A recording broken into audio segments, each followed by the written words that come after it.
I like to have a quite restricted number of things that I keep with me. I like to be as minimal as possible. I always tend to produce quite a lot at quite a high rate, but recently, over the past 2 years, I've decided to really focus on quality. And a gallerist friend of mine once told me how you can paint 300 paintings and 50 of them can be great.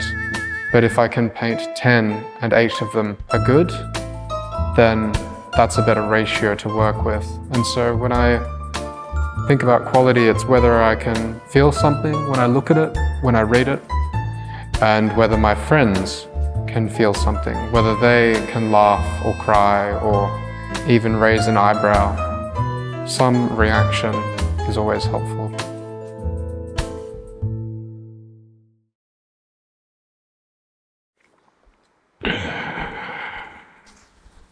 My name is Billy Luca. I am a writer and a painter. I was born in Sydney, Australia, and have lived between Sydney and Spain for most of my life. I started drawing when I was about 3 years old. My parents were both very artistic and helped me do that. And then in later years, I began painting while at university, and then I left university to move back to Spain. And from then, I was writing and painting while working in Europe for a few years.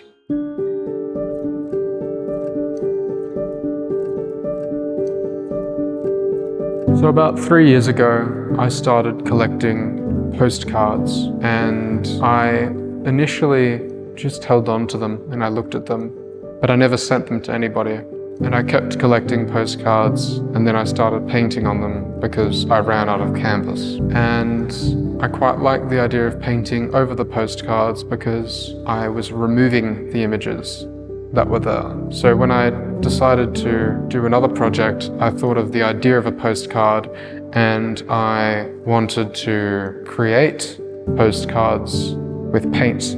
And so instead of collecting postcards, I would paint images that I had seen or felt or heard in a certain place. And so the project name is Postcards from Nowhere because the canvas that I'm painting on is usually a found book cover. And the images that I'm painting are things that I've seen and not photographed. And then to link those images together, I'm writing the spaces between the images, the events that happen that are not photographed, that are not painted, to tie it all together. I wanted to do the project here because there's something permanent about a postcard. It still exists once it's been written. It still exists once it's been sent. And so coming to a new place, unexplored terrain, with different people, different language, I thought would be quite an interesting way to send a postcard to nobody in particular. To experience this place would probably develop the work without me really trying. It would just come out of walking on the street or sitting at a cafe. The ideas usually come out after the process has been pretty much made. I begin working, whether it be writing or painting, and then I kind of figure out along the way what something is. I usually have a broad plan of what I'm going to construct. So if it is a story that I'm writing about, it would probably be an intention of how that story would be told and an audience that would see it and read it. And it is the same thing with painting.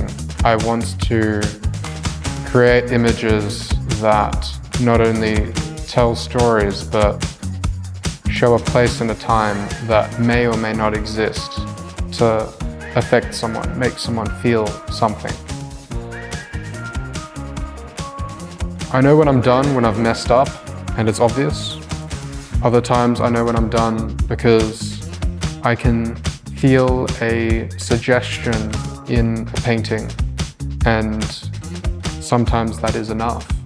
When it comes to writing, it can be a word limit imposed upon by an editor, or it can be a feeling that I've got the idea and I've explained it enough.